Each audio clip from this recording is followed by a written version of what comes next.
Hello guys, ayan. Ito yung bagong Honda Click. Ano natin? Honda Click na special edition. So ngayon, ngayong lumabas na 2024. Ngayon, so paano nga ba mag reset ng odometer para sa change oil natin? Ayan, tuturo ko sa inyo. Itong dalawang button, yung select at set. Pagsasabay nyo lang yan na pindutin. So, i-stay nyo lang. Okay? Stay nyo lang sila hanggang lumabas yung blink. Ay no, nag-blink na siya. 'Di ba? Yung oras. So, pindutin mo lang yung set. Ayan. O, ayan. Yan o. Magsiset na ulit yan. Tapos, ito. Pindutin mo ulit sa pa. Ayan. Tapos, yan.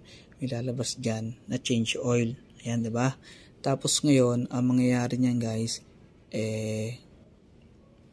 ipipindutin ulit natin ng isa para magsabay yung oil change tsaka itong kung ilan na yung dapat takbuhin. Yan. Ayan o. Yan. Sumabay na sila. Nakalagay dyan 2K. So 2K lang talaga kasi nag-grab ako. Yun lang ang estimate ko.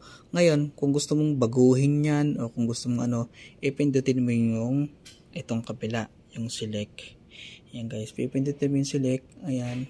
Lagay mo lang hanggang sa umabot ng 6,000. Kapag 6,000 yan, mag-back to 0 na ulit yan. Or back to 500. Ayan o. Yan. Tapos, iset mo ulit ng panibago. So, dahil sabi ko sa inyo is 2K yung atin bago tayo pumalit. Yan. Pag okay na, haba, gusto nyo 2K o 2.5. Pag okay ng ganyan, pindutin nyo lang yung set para mag-set na siya. Okay? Ganun lang kadali guys. At ayan, special edition to ng Honda ngayon 2024. Ayan siya guys.